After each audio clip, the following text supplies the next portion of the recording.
Seth Rollins pulled from WWE live events amid injury fears. Plus, Okada is leaving New Japan Pro Wrestling. And we had a shock heel turn on TNA Impact. It's all in the Cultaholic wrestling news right now. A lot of concern this week for Seth Rollins. On Raw Monday night, he faced Jinder Mahal and seemed to suffer an injury to his leg. And we don't know the severity of it, but some news that's come out over the last few hours has got us concerned. Yeah, so Seth Rollins has been pulled from WWE live events amid ongoing injury concerns. Now, PW Insider has said that Seth Rollins has been pulled from this weekend's live events due to his knee injury on this past Monday's Raw. Randy Orton is now being advertised in his place. There is no word on the severity of the injury issue as of this writing, but it would make sense for WWE to give Rollins time to rest. It doesn't say yes or no whether or not there is a serious problem here. I think if there is even the slightest of concerns, for the sake of getting Seth Rollins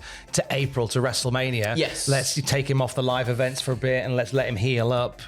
So possibly that. When Wade Keller of PW Torch approached WWE sources regarding Rollins' situation, he reported that nobody is commenting on it, which is a concern in itself. Keller says, connecting some dots, I'm thinking it's not good news, but I don't know how bad the news is. I understand there is internal policies on that, but I would think if he was fine and he'd walked it off, we'd be hearing that. Yeah, definitely, especially going into, as you said, WrestleMania season, where things just sort of pick up at this time of year for the wrestling, doesn't it? Especially WWE.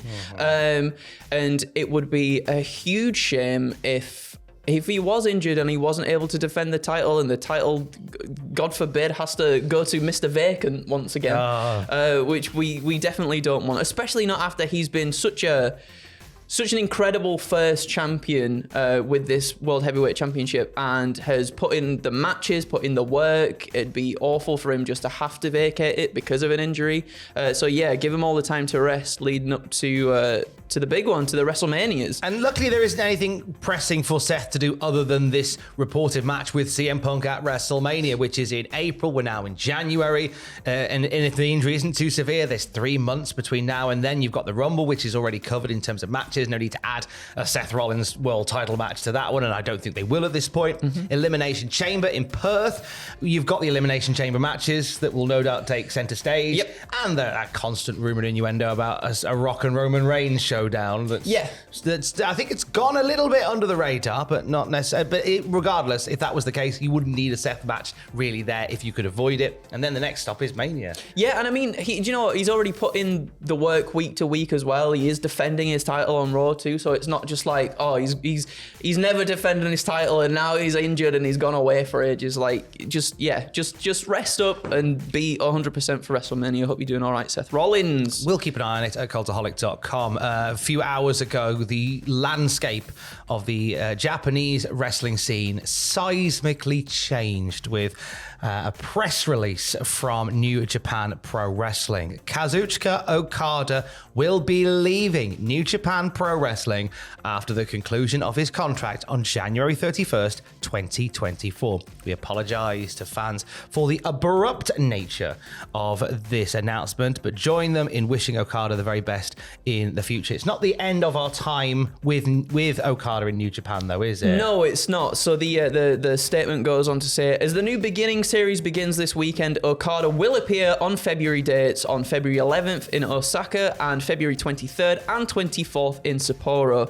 Changes will be made to a forthcoming card with an announcement to follow as well. Okada adds to the press release, I have nothing but gratitude for having been a part of New Japan Pro Wrestling since 2007 and for New Japan bringing me from a 19-year-old boy off the plane from Mexico to the rainmaker I am today. Thank you to the best of companies in New Japan Pro Wrestling, the best of opponents that I've been able to face here, and the best of fans that have cheered and booed over the years. I promise to make it rain in every match I have left, so keep watching. So we had an inkling this might be the way that it goes. There was still part of me that thought he might stay.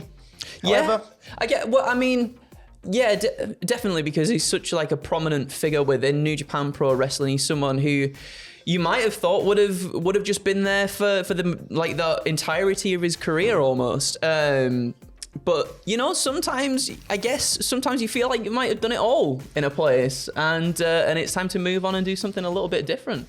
There's been a lot of interest in Okada from two companies, mainly WWE and AEW. We'll see him on TNA next week, by the way. Ooh. That match that he taped, teaming with the Motor City Machine Guns, goes out next week. Of course, yeah. Oh, I'm looking forward to that. Yeah, more on TNA in a minute. But a lot of interest from WWE and AEW. There's been reports that WWE are keen to get Okada in. Mm-hmm. And I think the program recently involving Shinsuke Nakamura and Cody Rhodes was almost proving to the world that WWE can effectively book wrestlers who come from Japan. Yes. There's a lot of exhibits to suggest that they can't. If you were to scrub through the WWE network, you may find a few. But shortly after this announcement about Okada leaving New Japan was made, Tony Khan tweeted, "It's going to be an amazing 2024." Following up with a gif of Mario Stanfield from The Wire saying, "My name is my name," which is all that strong indication of the Rainmaker putting the old John Hancock on an AEW contract. Yeah, and that doesn't seem too surprising to me. He's already been.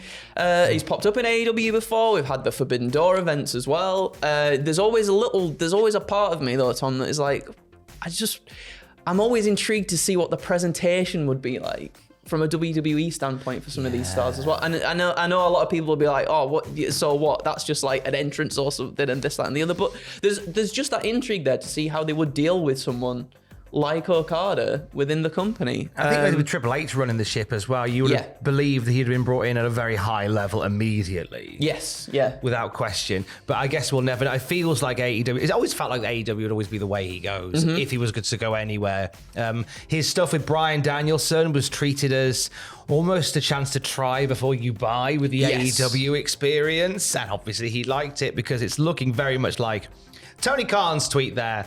Like, you know what you're doing when you're saying that. You've let the cat out of the proverbial bag there. Yes. Don't put cats in bags. But it's kind of signposts the fact that Okada's AEW bound. Yeah, and then obviously, with the Forbidden Door stuff, as we said before, they've already got a relationship with New Japan as well. So obviously the door's still open for him to, if he was to go to AEW, you can go back to New Japan. That's a big seller as well. Similar with Will Ospreay. Like, you could still tick that box, but be on much more money as part of AEW. We will see Okada for a few more dates in New Japan, and as I said, we'll see him on TNA Impact next week, teaming with the Motor City Machine Guns. And last night, if you avoided the spoilers from last week, you would have seen we had a heel turn on TNA Impact last night. Yeah, so after losing a tag team match to the Grizzled Young Veterans last night, Frankie Kazarian turned on tag partner Eric Young. He punched him to the ground and dropped him with a fade to black. Kazarian also pointed to the TNA logo on the canvas before leaving to booze. Potentially a story here about two TNA originals. I'm excited. They've really kicked things off in a big way so far, and it's been tremendous. The presentation has been outstanding for the first run out of TNA Wrestling. Also last night, we heard from Nick Nemeth in a TNA ring for the first time. He very much makes it clear that he's wrestled for nearly 2 decades, but he's only done it in one world, and he's nervous and excited to do it in a brand new one, and he declares that he will be TNA World Champion. This led to a showdown with him and Steve Macklin, with Macklin saying he was going to make sure that nobody remembers Nick Nemeth, but people would only ask whatever happened to Dolph Ziggler. Nemeth then dropped Macklin with the zigzag, which has now been dubbed the Danger Zone.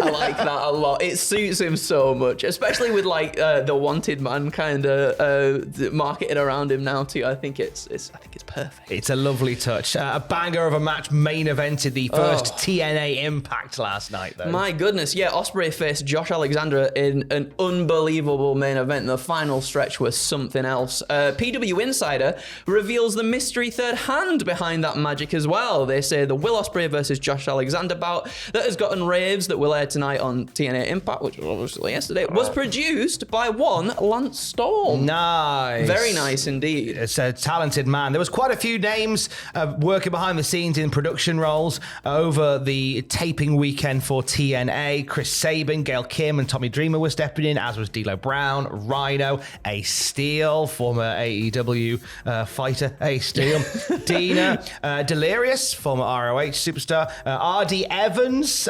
He does a lot of the vignettes and pre-tapes and stuff like that. We also Steel and Rhino were working the TNA Explosion tapings, because we mentioned this last week. Explosion's coming back. Yeah, but like it just, oh man, the whole presentation, as you were saying before, of everything just feels like, just it harkens back so much to it, and it reminds me of watching it on TV when I was a kid, and like coming across the channel and being like, there's more wrestling than WWE. Are you crazy? The colour theme is particularly special. Do take time to watch what TNA are doing. I think this is going to be a massive year for them. Definitely. Massive year for them. Definitely. And for the latest wrestling news throughout the day, you can check out cultaholic.com. Keys. I love you, bye.